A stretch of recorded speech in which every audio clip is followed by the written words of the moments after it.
Maayong gabi, Visayas ug Mindanao. Magandang gabi, Luzon. Magandang gabi, Pilipinas. Magandang gabi sa lahat ng mga Pilipino, mga OFW saan man panig ng mundo. Patoplok yung matang budlat ni Bake. At magandang gabi sa lahat ng mga Esconians, Duterte, diehard supporters, Bantag supporters, sa lahat po ng mga KOGC katutubo saan man panig ng mundo.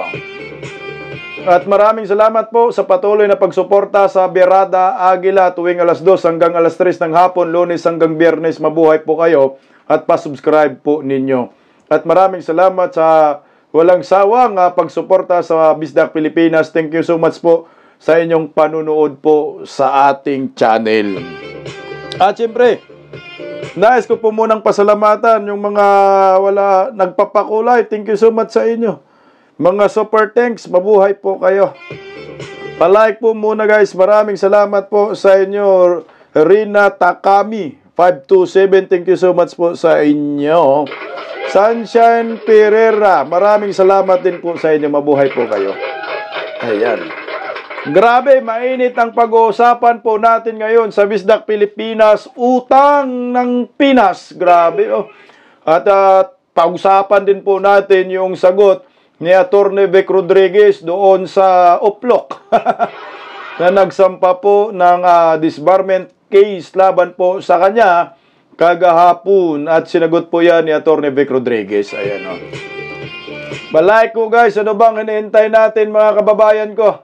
Tara na, pisahan na natin to. Bisda ka na! Atty. Vic Rodriguez sinagot si Binay, ang pamangkin ni Nugnug. At ayon sa Atty. Vic Rodriguez, hindi mo ako kayang takutin, patay ka diha. Utang ng Pilipinas ayon po sa Budget Secretary ay aabot di umano ng 19 trilyon sa susunod na taon, patay. 17 trilyon na budget ng Republika ng Pilipinas para sa 2026 tinanggap na ni Bunjing. Almost 7 trilyon pesos. Grabe, trilyon pinag-uusapan, no? Magugulat po kayo dito dahil mas malaki pa ho ang budget ng DPWH kumpara sa Health Department. My God! At bilyones na confidential funds ni Bongbong, 10 billion pesos, my God! Intelligence and confidential funds, kailan to imbestigahan? Kailan ma-impeach yan? Awards, oh. Oh, ito, unahin po muna natin mga kababayan ko, itong sagot ni Atty. Vic Rodriguez. So, unahin po muna natin yung post niya at basahin po muna natin mga kabisdak, bago natin i-play yung video niya, no? Atty. Vic Rodriguez, kailangan po natin samahan ito sa pakikibaka. Teka lang, nasan ba yung post ni Atty. Vic Rodriguez? Kailangan. Di ko na-add yung words pa like na, guys. Siyempre, kailangan maipakita po tayo para hindi tayo magmistulang fake news. Marami pa namang mga trolls nakaabang dito sa Bisdak Pilipinas. Ito po pala, ayan. Meron din po akong video na, na ipi-play. Teka lang, palitan natin, guys. Ayan. Basahin ko po yung post ni Atty. Vic Rodriguez sa kanyang Facebook account, no? Kagahapon, pero meron din po akong video na ilalabas para at least mas maganda galing po sa kanya. Pero ito iba naman. Ito ay official statement on the disbarment case against Atty. Vic Rodriguez for publishing his tell-all book, Kingmaker, the hard copy. Ito po yung sabi niya, ang pag-abogado, ang tangi kong pinagkukunan ng kabuhayan upang marangal kong maitaguyod ang aking pamilya at mapag-aral ang aking anak. Kung ang layunin ay ako'y takutin at patahimikin, nagkamali kayo. Ito ay desperadong tangka ng puwersang busalan ang katulad ko na nagtatanggol sa interes at nasa panig ng sambayanang Pilipino.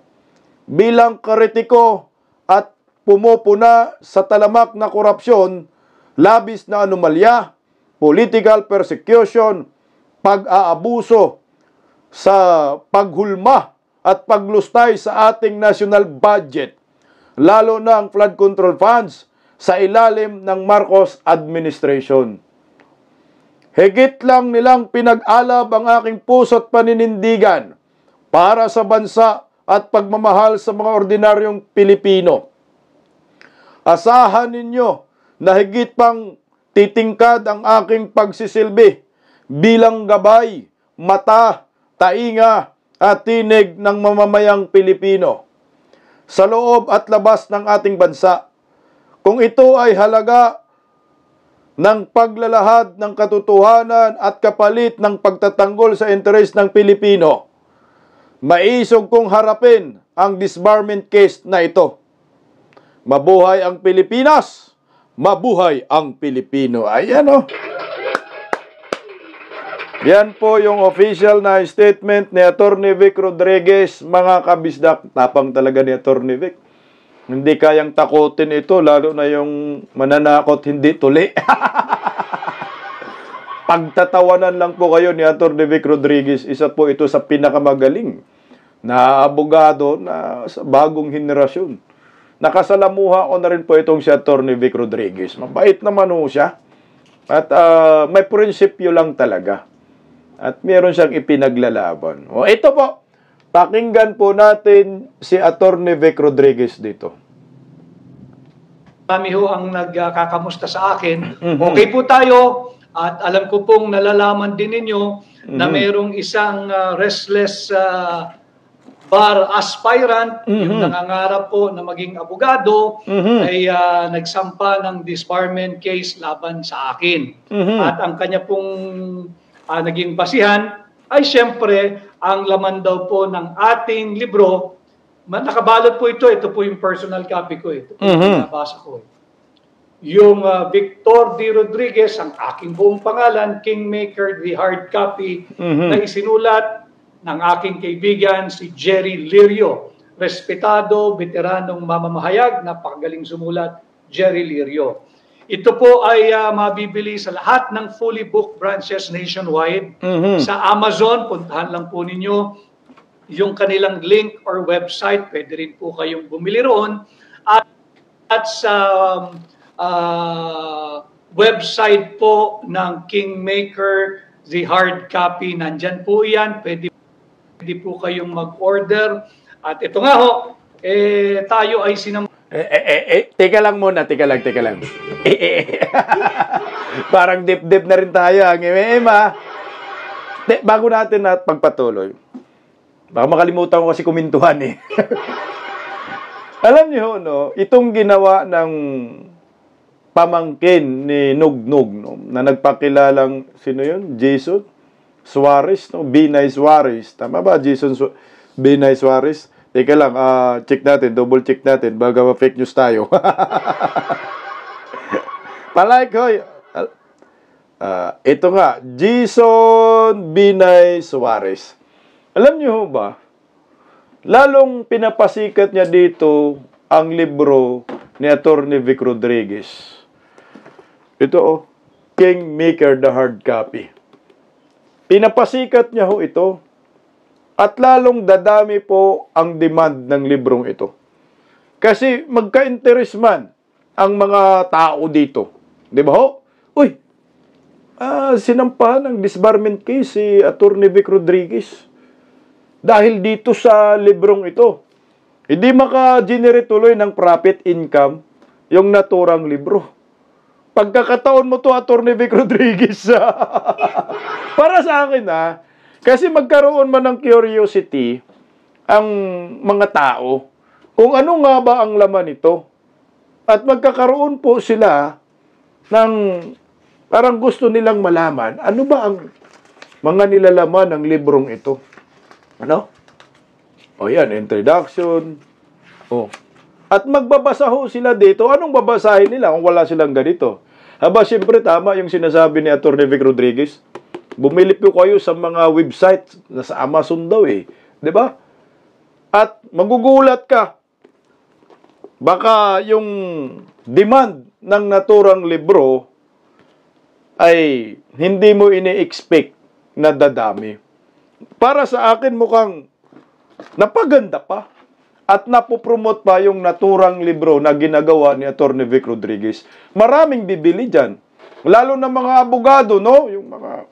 Yung mga aspirant ko, no, na mga gustong magiging abogado, siyempre titingnan din nila yan. Uy, kasi yung nag-file, hindi abogado. Yan ang ginamit. Teka, makabili nga. Ah!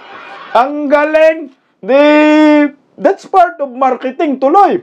Okay, tuloy, Atty. Vic Rodriguez. Ng disbarment ng isang restless bar aspirant. Restless. Alam mo ninyo, hindi natin papakahabain ang ating tugon dito. For me, it's a non-issue. The disbarment case filed against me by a non-lawyer is a non-issue coming from a person that has no personality and has no basis in filing that senseless and baseless nonsense disbarment case. Nonsense! Baseless!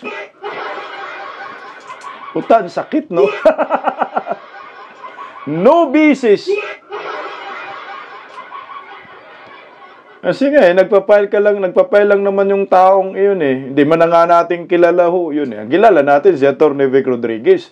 Siyempre, mapag-usapan natin kasi nakasama natin siya, kasama yan sa Duterte 10. Kailangan ipagtanggol natin yung mga kakampi ni Tatay Digong na talagang ipinaglalaban din si Tatay Digong.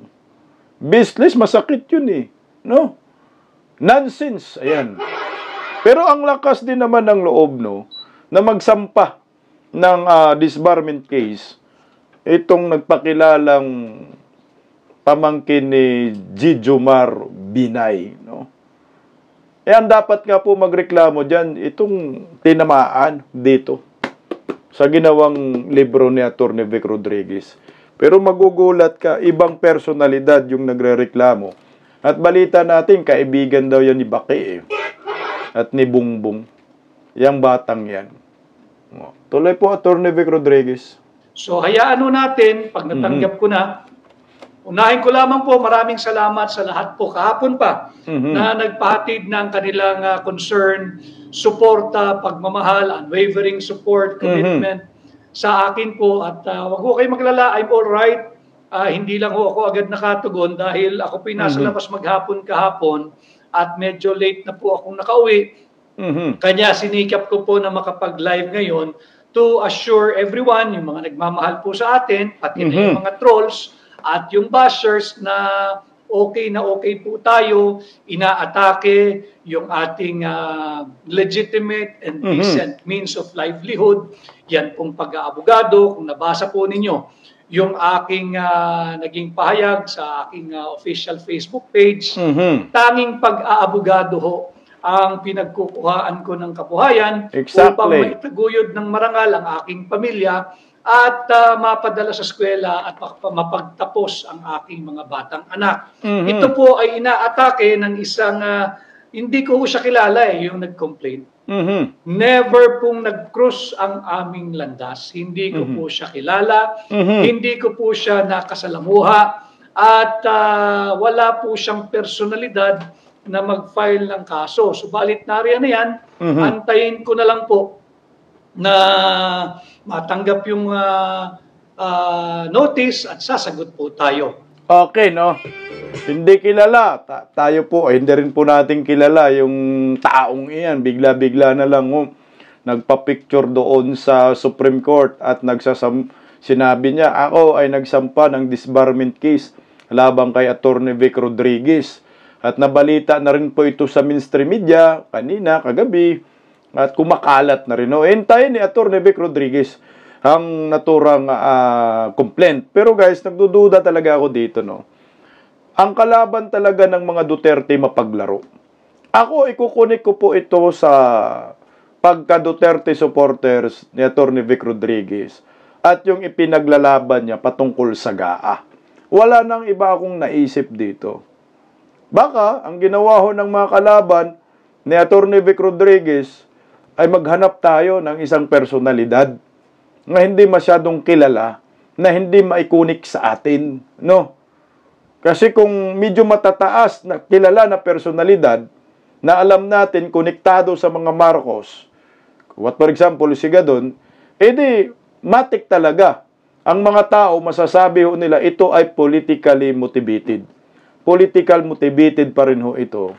At ito ay kagagawan pa rin ng mga kalaban ng mga Duterte dahil nga itong si Atty. Vic Rodriguez kumampi sa mga Duterte. Alam naman po natin na pagkakampi ho ng mga Duterte, ikaw, matik ay hanapan ka ng butas.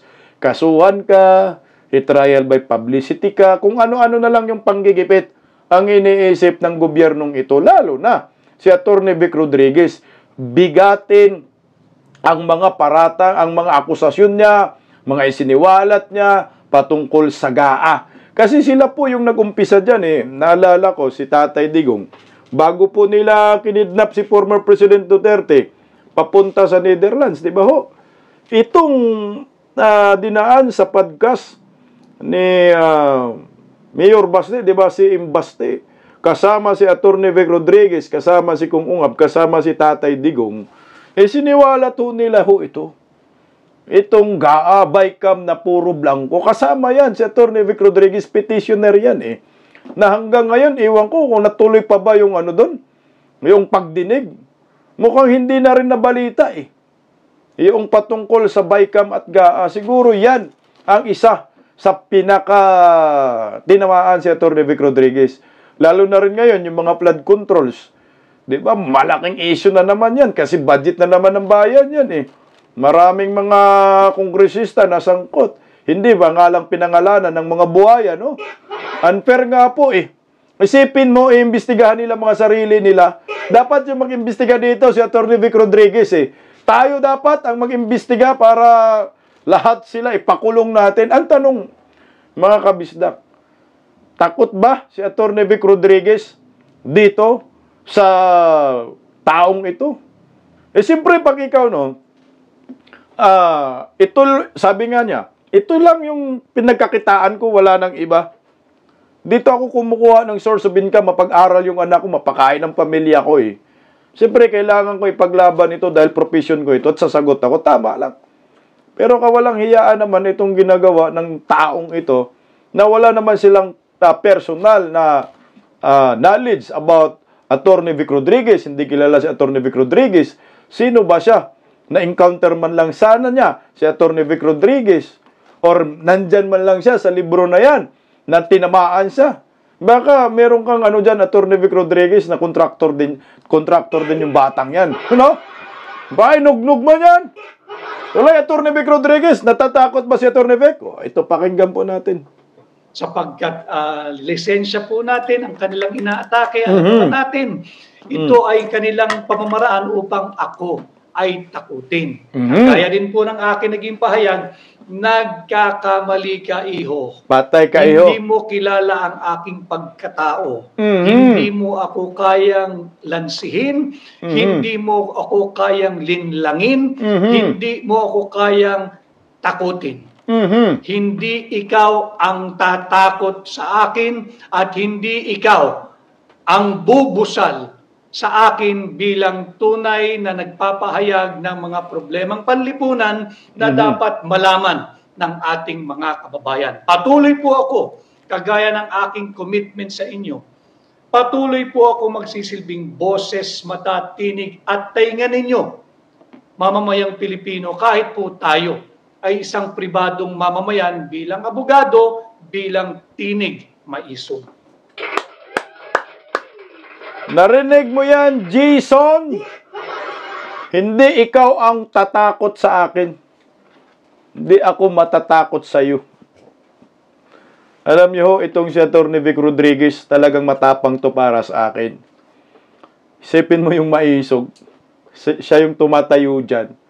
Hindi takot kasuhan, hindi takot na gawa ng kasamaan ng gobyernong Marcos. Ang tirada niya, Direkto Marcos talaga. Marcos admin, mga katiwalian. Siyempre, kahit pa naman sino, alam naman niya kung sino ang may mga otak ng demolition job laban sa kanya. Anyway, titingnan po natin kung hanggang saan ang kaya ng batang iyan. Na kaninong sugo yan, baka sugo ng mga impakto. No? Hindi naman daw mapipigilan si Atty. Vic Rodriguez at tuloy-tuloy ang kanyang paglalahad ng katotohanan patungkol sa mga korupsyon, mga flood control projects. Hindi siya titigil at hindi siya matatakot. Sayang to, nagiging senador sana ho ito, no? Kung ito lang naging senador, ang ganda siguro ng Senado yung Duterte 10, alam ng panalo naman no? Ang ganda siguro ng imahe ng Senado. Isipin mo, kung yung Duterte 10 ay lumusot lahat, merong abogado, Atty. Vic Rodriguez, di ba? Marcolita, Jamie Bundok, attorney din, Atty. Raul Lambino, meron din tayong pastor, Pastor Kibuloy. Kung yan lumusot yung mga yan, grabe, napakaganda siguro ng imahe ng Senado Sayang itong mga taong ito. Kaya ako para sa akin, Atty. Vic Rodriguez, huwag kang tumigil sa laban mo. Bumalik ka sa 2028 presidential election, luminya ka uli sa PDP kay Vice President Inday Sara Duterte. Maniwala ho kayo sa akin. Yung mga nababanggit ko, Jamie Bundok, Atty. Vic Rodriguez, Raul Lambino, Pastor Kibuloy, at iba pa, yung sa Duterte 10, pag yun ay tatakbo muli sa pagkasenador, panigurado po akong mananalo ang mga to. Panigurado po ako 100% sure, street landslide, kasama si Vice President Inday Sara Duterte at maging presidente po yan. Bakit kailangan natin sila? Unang-una may mga alam to sa batas. At para managot itong mga nasa likod ng gobyernong Marcos pag ang pinag-uusapan ay korupsyon. Wala pong napakulong na kurakot sa gobyerno ngayon Hinayaan lang ni Bongbong na gaguhin ang kaba ng bayan. Hinayaan lang ni Bongbong na maniobrahin yung pundo, national budget ng Speaker of the House. Lalo na po ngayon, ipinasa na po yung national budget diyan sa National Expenditure Program, nasa Kongreso at Senado na. Grabe, tuwang-tuwa dito na naman si Tin! Pira na naman, Tin! Ito, basahin lang po natin mga kabisda ko. Itong balitang ito, dahil pira na po umuli ang pinag-uusapan. Alam nyo po ba kung ilang trilyon, nahiya pang mga buwang.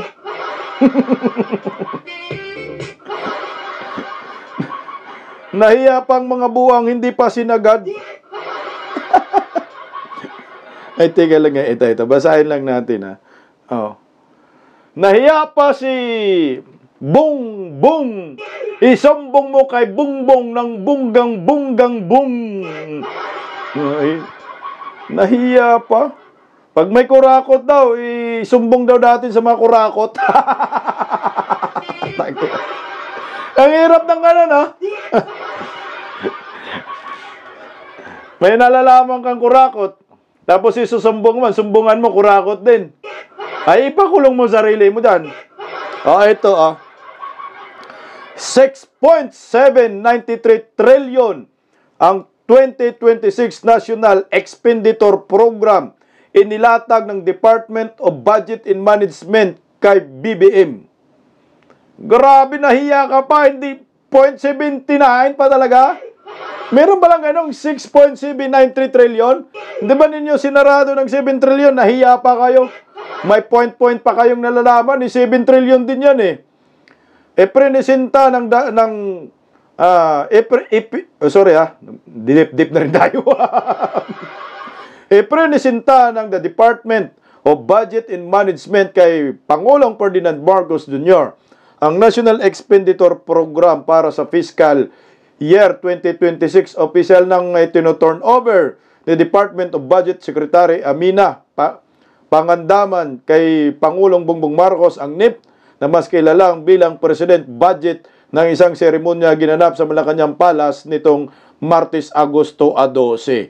So, ngayon nga ang panukalang pambansang budget para sa susunod na taon ay nagkakahalaga ng 6.793 trillion pesos na mas mataas ng 7.4% kumpara sa enacted fiscal year 2025 budget. O ito, naipasa na kay Bongbong. So ngayon, nasa Kongreso na Pinag-uusapan na, pinagdidebatihan na po ngayon, tinalakay na po ngayon yung national budget, iprenesenta na ng Department of Management ang NIP sa Senado at Kongreso. Grabe, ang tindi ng kapal ng mukha nito. Dapat wala ng budget So, may problema pa nga yan sa GAA, di ba? Yung isiniwalat ni Atty. Vic Rodriguez, Blancong Bicam, nagiging GAA. Hindi pa rin nga humatapos-tapos yung isyong yon. Paano na lang? Pag nag-desisyon ang korte na ito po ang nangyayari.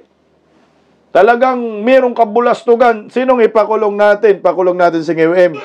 No? Tingnan mo mga kababayan ko. Pakinggan po natin pakinggan po natin. Oo nga, pakinggan. Palike nga.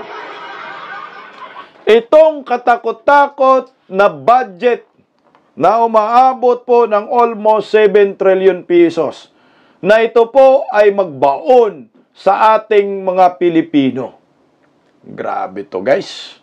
O ito, magulat ka, mas malaki pa po ang budget ng Department of yung DPW, Public Works and Highways, kumpara ho sa Health Department.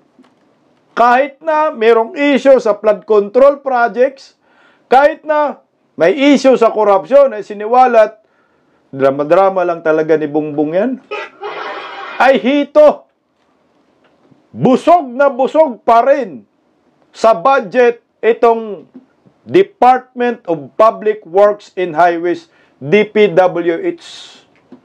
Daghang project, walay human. DPWH. Tingnan natin, Baka po mabigyan niyo po kami ng detalye sa kung ano po yung total budget allocation for flood control compared po from the 2025 NEP and yung GAA. Tapos po, maitanong na lang din po namin, ano po yung magiging mechanisms natin ngayon para po masiguro na yung budget allocation at yung mga projects na ito nasa tamang lugar, tamang magagamit, at hindi na po ulit magkakaroon po ng ganitong kabigat po na issue. Gagi, bago natin pa sagutin yung sekretary ng Department of Budget and Management, putya guys, dinaya tayo Sila pati alam ng mga reporter, mabigat ang issue nito patungkol sa flood control projects. Pero nakakainis lang. Hito, binibigyan pa rin ng mas malaking pondo, binudol talaga ng taong bayan. Kung ikaw kaya, tayo, employer ka, alam natin yung empleyado mo, gumagawa ng katarantaduhan, pagdating sa pera, dinidispal ko, wala man resibo pinapakita, bibigyan mo pa kaya ng pera yan? Bibigyan mo pa kaya ng pondo? O ito, parang ganun lang. O ito na. Di ba, kamakailan nagdispal ko ka ng pera? Di ba, bilyon-bilyon yung pera mong winala sa ating kumpanya? Ito, may pera muli ako. Gastusin nyo muli, i-dispal ko nyo muli, ay gagi, Hindi ba po pwedeng papanugutin muna itong DPWH? Bago natin bigyan ito ng bilyon-bilyon na pondo. Magkano ba ang bilyon sa DPWH? Magkano ba ang bilyon? Putsakin, ang bilyon-bilyon na talaga pera dito, Magkano ba ho ang pondo ng DPWH ngayon na ibinibigay ng Department of Budget and Management? 274.92 6 billion pesos. Putsa, meron ka pang 0.92, 275 billion na rin po yan. Grabe, ganong kalaki ho ang para sa DPWH. Ay, sorry tama nga, sa kabila ng flood control project sa panukalan Department of Budget and Management, ng kabuuang 274.92 budget para sa naturang proyekto sa ilalim ng 2026 National Expenditure Program. Saan aagos ang pondo nito? Saan mapupunta? Oh, sa nasabing halaga, Department of Public Works and Highways ang may pinakamalaking alokasyon ng budget na aabot sa 272.3 billion pesos. 272.3 billion pesos habang 2.59 billion naman sa Metro Manila Development Authority. So, ibig sabihin, pag pinagsama mo nga, 274.926 billion pesos para sa flood control projects, yawards, no? Ang laki. Paano natin to anuhin? Paano natin masigurado na yung almost 275 billion, tama? Run off na natin kasi may mga point-point pang mga buang, oh. Almost 275 billion pesos para sa flood control projects ay mapupunta sa tamang proyekto at mababagamit ng tama. Kasi dito pa lang nagka-problema na ho tayo eh. 'Di ba yung GAA ng 2025 na isiniwalat ni Atty. Vic Rodriguez hanggang ngayon wala pang kasagutan eh. Bakit puro mga blanco? Ngayon budget na naman. Ang pag-uusapan natin trillion, billion. My God, ano bang nangyayari sa bayang ito? Sige nga, tuloy oh. Good morning. Magandang umaga. Before we start, I'd just like to inform everyone po na for those who wants, kung gusto nyo po makita yung National Expenditure Program po natin, lahat ng mga libro na kasama po yung budget and expenditures and sources of financing, the staffing pattern, all the volumes, lahat po, live na po siya, nasa DBM website na po siya, kasama ng President's Budget Message. So if you want to go through the President's Budget, pwede nyo na po buksan sa website ng DBM. Okay, for the flood control project, what we have for 2026 National Expenditure Program is 272.3 billion pesos po. 272.3. Sa DPWH. Wait lang. The total is 274.926. Ginawa mo pang point pa, yung 275 na yan. 272.333 is under the Department of Public Works. While the remaining 2.593 billion sa po MMDA is under the Metro Manila Development Authority. Billion to. Okay, these projects po, as I mentioned kanina, ito po mga programa na to ay pinopose nung dalawang ahensya. So when we went through the budget preparation po, we asked them dun sa aming budget call, dapat pinagplanuhan, hindi lang walang plano, pero may proper planning at may corresponding FS and studies yung mga flood control projects na nakapasok sa Department of Public Works and Highways at MMDA.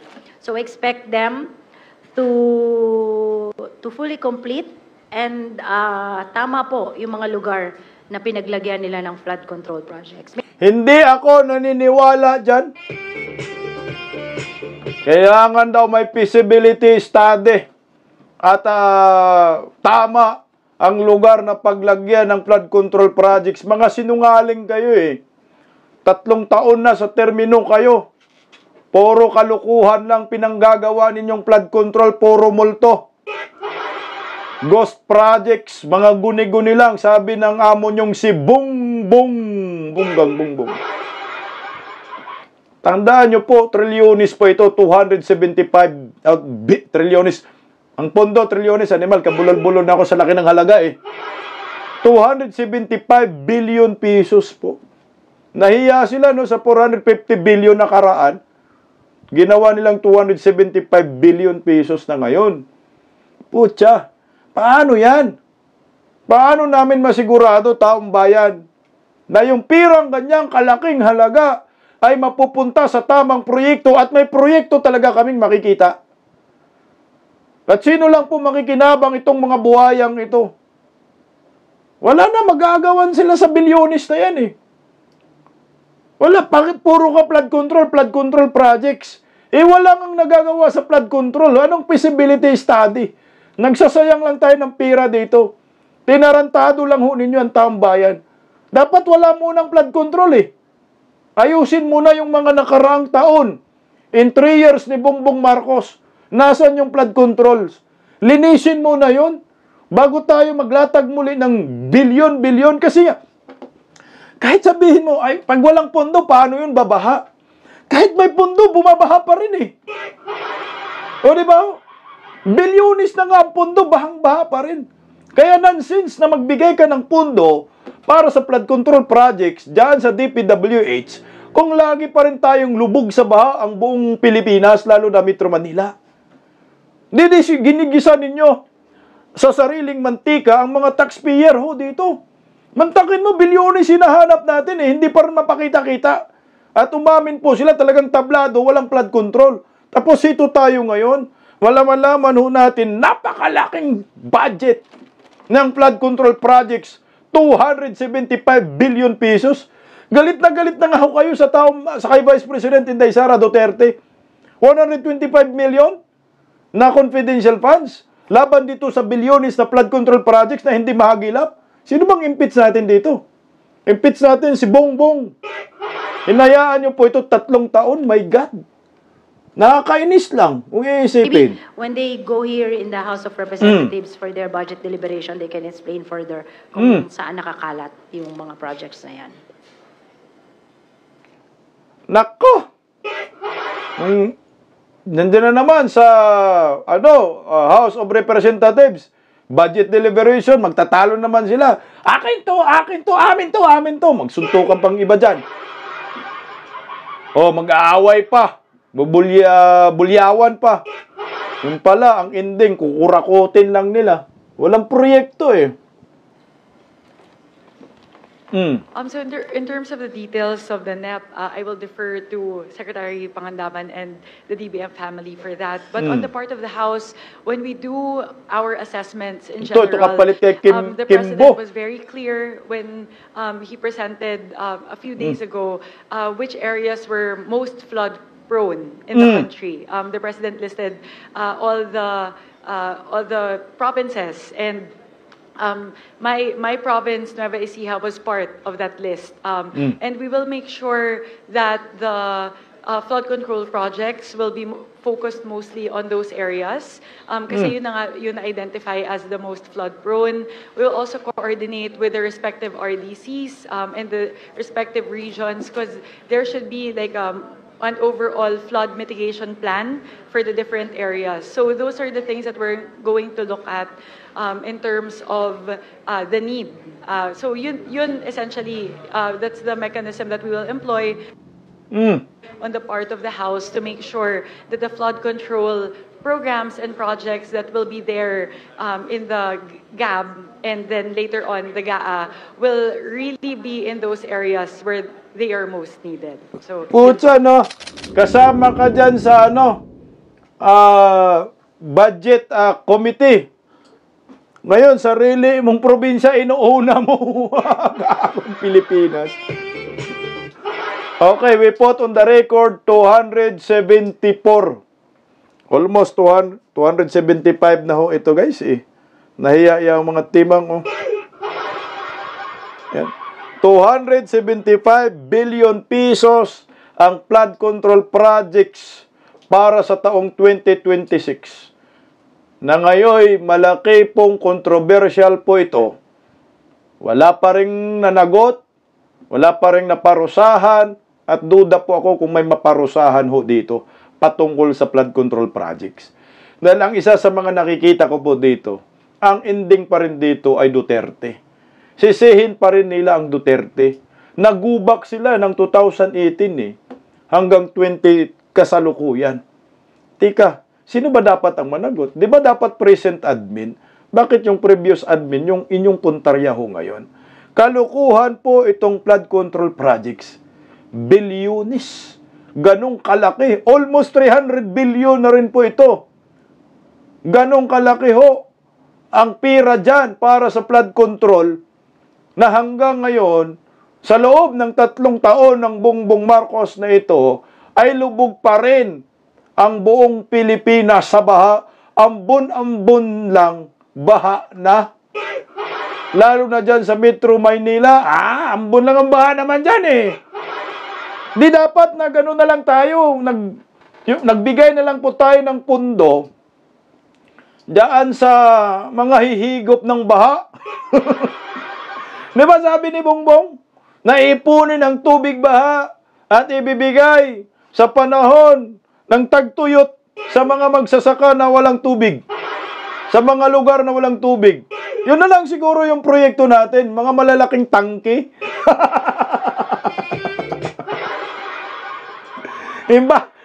Malalaking dam na lang siguro. Imbaka ng tubig baha. Ganun na lang siguro.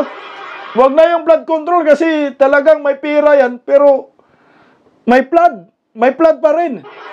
Ubos lang yung pira ng taong bayan. Ano na lang, gawa na lang tayo ng mga dam na malalaki. Imbaka ng tubig. Kaya pag may baha, bagyo doon na lang natin dalhin. Kasi sabi man ni Bungbong Tapos susumbong daw sa kanyang kurakot. Susumbungan natin, kurakot din niya, awards talaga. Ito, tingnan mo ha. Si Vice President Inday Sara Duterte ay binabato nila ngayon patungkol sa confidential funds, intelligence funds. 125 million pesos. Ayon sa Commission on Audit, sumunod sa joint circular. Walang anomalya. Financial statement maayos. Nagsumiti, nag-comply lahat. Walang problema. Pinaka-highest audit rating ang natanggap ng Office of the Vice President. Patungkol dyan sa confidential funds, intelligence. Bakit ito si Bongbong Marcos? Ni minsan, hindi man niya na-audit.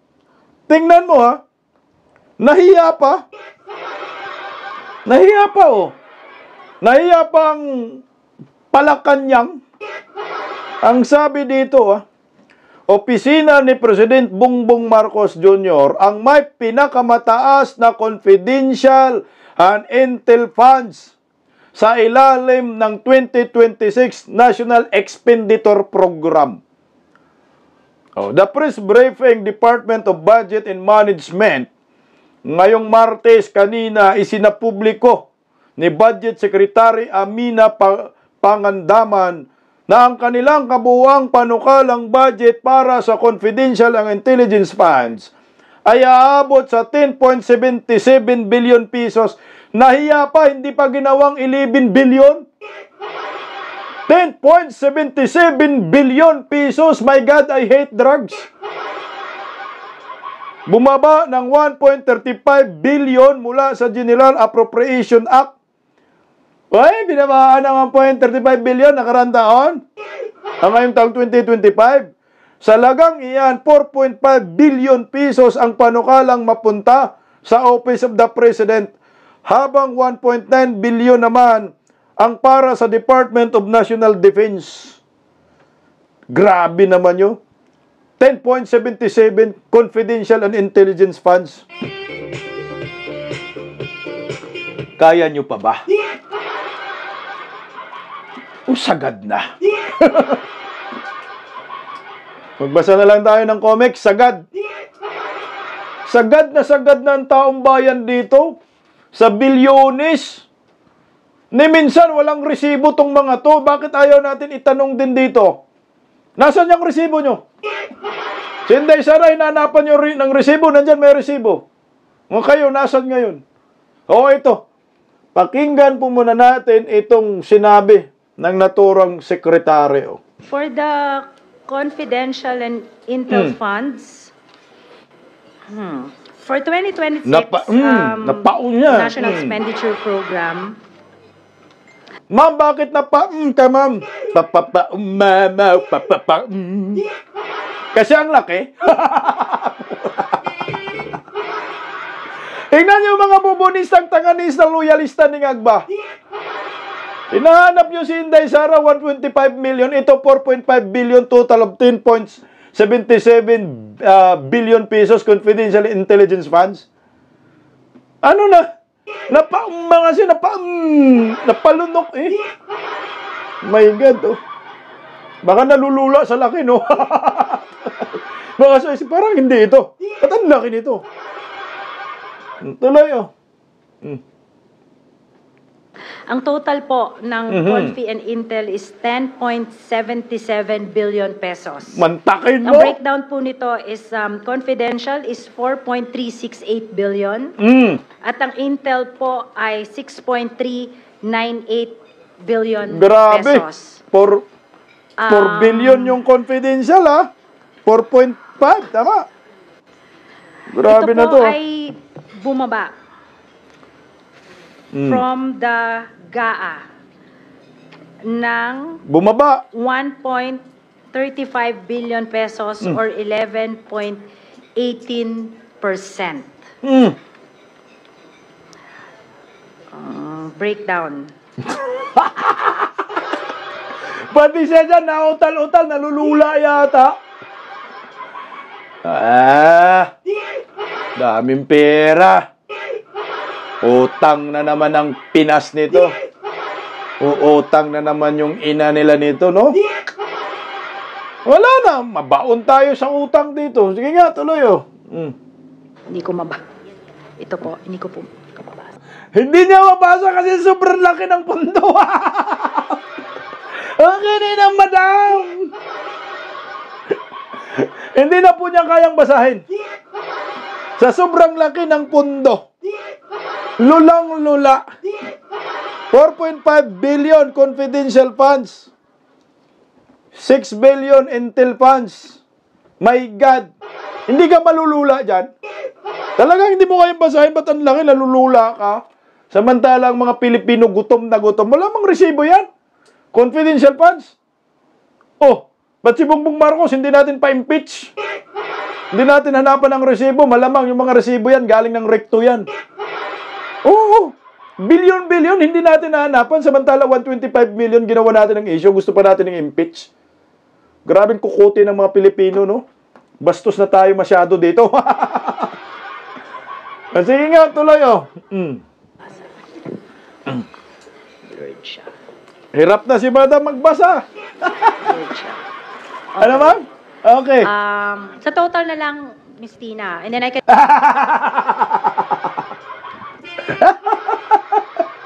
Hindi na lang po. Hindi na kaya, sa sobrang laki. Diyan pa lang, nagmikos-mikos na kayo eh. Hindi nyo matumbok-tumbok mga pinagsasabi ninyo. Magkano ba talaga? Confidential funds. I can give you, kasi may breakdown eh. Yes po, ma'am. Oh. So for the... ito. Ito. Ayan na. Yung mikos-mikos. Mikos na insan. So, ang pinakamataas po is Office of the President with 4.5 billion pesos po. Next Confidential. is the Confidential yun. Department of National Defense with 1.9 Confidential po billion yun, guys, ha? Oh. 1.848 billion pesos. And then, other executive offices po, maraming breakdown. Kasama po kasi dyan yung Anti-Money Laundering Council, Games and Amusement Board, Magkano? NICA, Magkano? National Security Council, Office of the Presidential Advisor on Peace, Reconciliation and Unity, Philippine Drug Enforcement. Yung lahat pong yon, merong 2.292 billion pesos. May mga confidential funds ang mga yon. Is yung, of course, yung NICA po with 1.471 billion pesos. And then the rest po are Commission on Audit will also receive 10 million, Ombudsman with 51 million. Yun lang po. I can provide you po the breakdown. Ayan, lahat ng mga nabanggit may mga confidential funds. Samantala, si Vice President Inday Sara, zero yan. Tapos ngayon, gusto pa ninyong ipa-impeach, yan pa yung imbestigahan kung sino yung nagtatrabaho ng maayos. Yun po yung imbestigahan. Alam niyo po ba, yung budget na yan, na almost 17 trillion pesos, wala pa tayong pera dyan. Yan yung masaklap dyan, yan yung masakit dyan. Wala pang pera. Kasi ang Pilipinas, bankrupt na ho tayo. Sobra-sobra yung panggastos natin, pero yung income na pumapasok, mas maliit. Oh, grabe, gastador tayo eh. Pero wala tayong kita. Wala tayong enough na income. Yung sinasabi nila na pundo na almost 7 trillion, yung kalahati dyan panigurado uutangin nila. Sino po ang magpapasan yan? Tayo. Pero wala po silang maayos na programa, mga proyekto, wala silang mga big tickets project. Lagi na lang pinag-uusapan yung budget. Ang tanong, may nangyari ba sa ekonomiyang maganda? Ano ba ang buhay ng mga Pilipino in the past 3 years ng Marcos admin na trillion ang pinag-uusapan? Ang pinakamalaking pundo sa kasaysayan ng ating bansa ay itong Marcos admin na umaabot ng almost 7 trillion. At yung kita mababa, so malamang uutangin. Uutangin na naman ni Bongbong dito. So tingnan nyo po, ang utang ng Pilipinas, baka hindi po ninyo alam, ay aabot po ng 19 trillion pagdating ng 2026. Utang panyor. Sa ngayon, ang utang ng Pilipinas, bago matapos itong taong ito, ay aabot ng 17.35 trillion pesos. Ayon po mismo sa Department of Management, Department of Budget and Management. Pagdating ng 2026, baon tayong lahat. 19.57 trillion pesos. So, ito yung mangyayari sa atin. Yan yung masaklap dyan. At nakakainis lang. Okay naman sana umutang kung kagaya kay former President Duterte na meron tayong napapala. Build program. Based on security. Malasakit. Diba? Edukasyon. Health system. Maayos. Milyon-milyon binibigay sa PGH, maayos. Ngayon, binabawasan pa nga yung PhilHealth ng pondo Mukhang hindi ko na paasawahin yung anak ko. Sa laki ng utang ng Pilipinas, may mag-migrate na siguro tayo, no? Dapat Tatay Diggs, pag naka-uwi ka Tatay Diggs, tuloy na po natin. Yung hiwalay na ang Mindanao sa Pilipinas. Taga-Luzon, sa inyo na lang si Bongbong. Wala, pinupuno tayo ng utang, binabaon tayo Wala naman mga direct foreign investors na pumupunta sa ating bansa. Tapos ito, utang na naman. Okay sana kung pambayad nito yung Italiano Gold ni Sangkay. No? Okay sana kung yung isang dito, mga bubonistang, tanganistang, loyalista ni Ngagba. Sila na lang siguro yung magbayad. Out tayo dyan.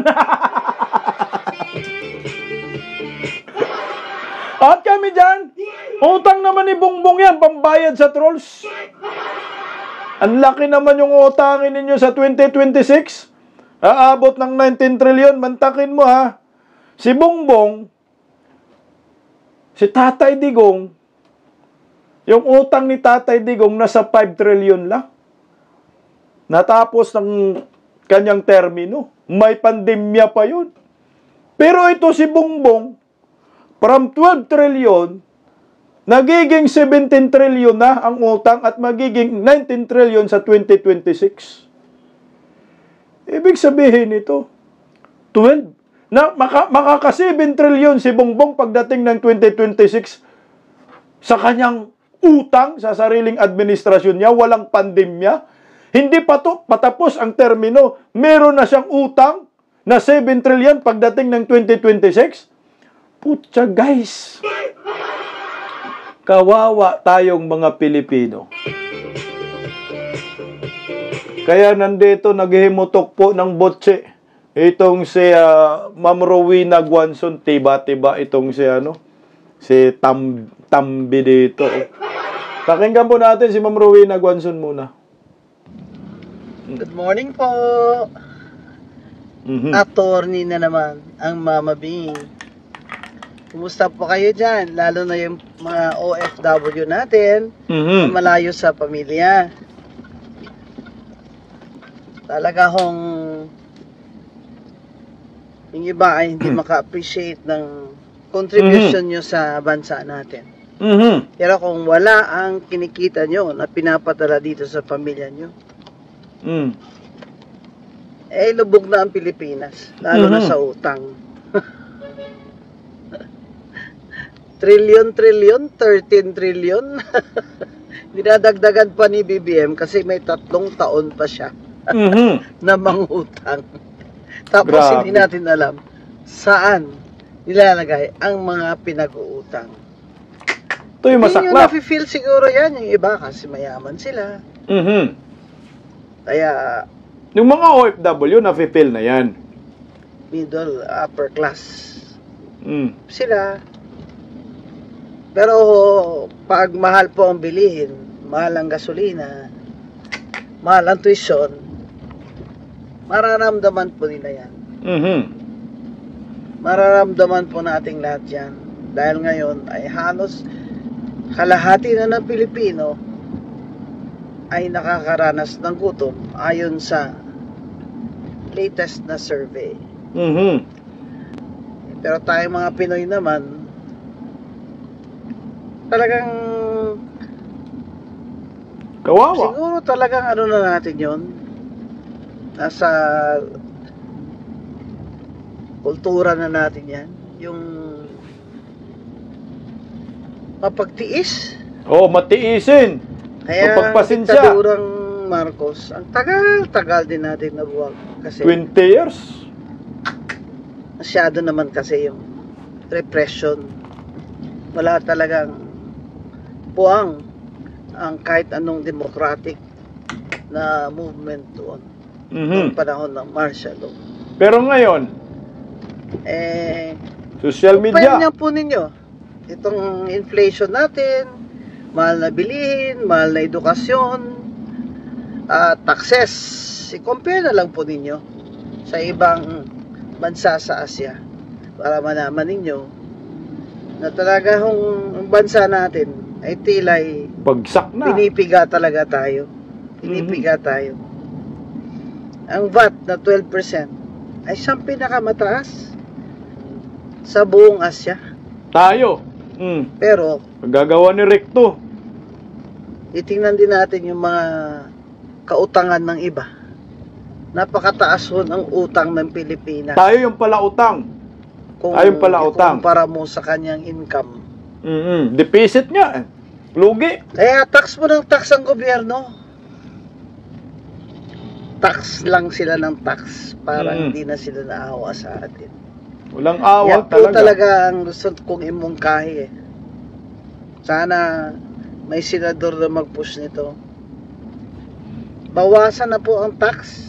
Mhm. Fixed na tax sa income Income tax ng na mga lang. gobyerno, empleyado. Yan na lang.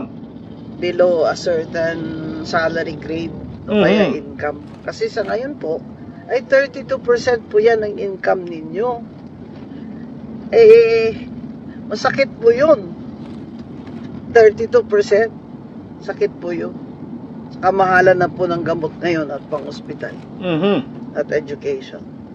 Kaya, sumulat po kayo, mag-email kayo sa inyong mga senador na bawasan na po ang tax income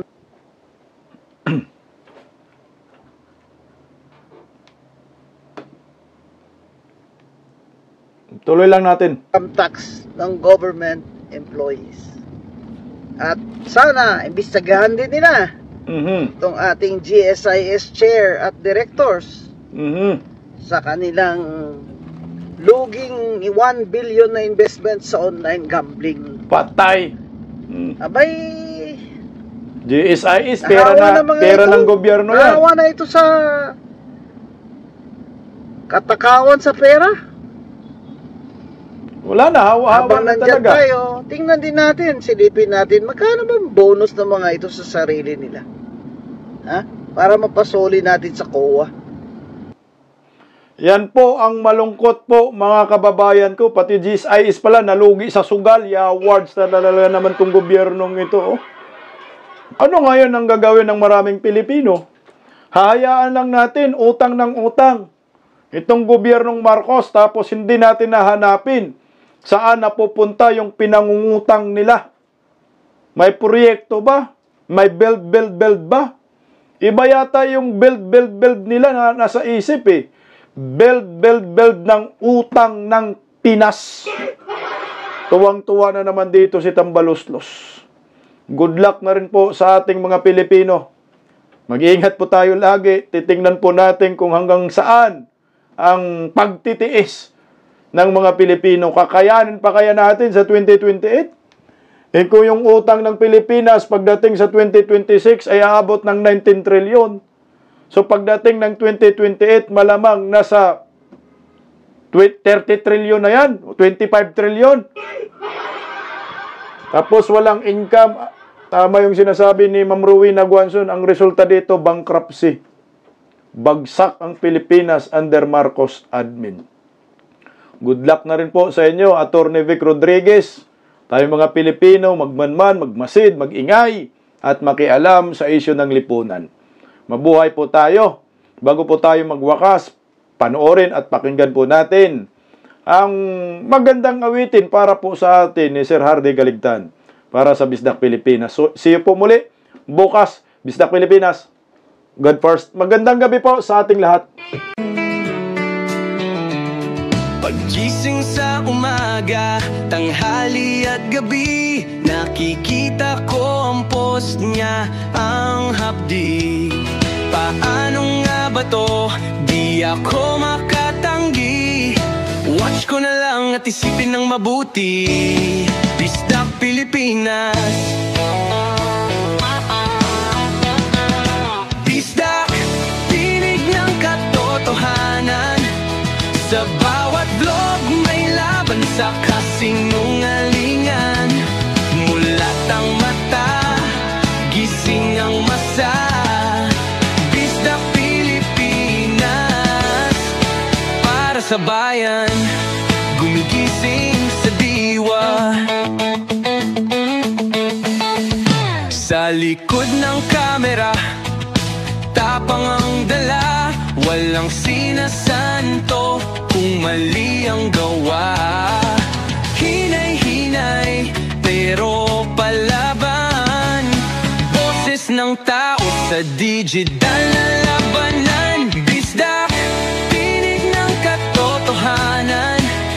Sa bawat vlog may laban sa kasinungalingan. Mulat ang mata, gising ang masa. Bisdak Pilipinas, para sa bayan, gumigising sa diwa.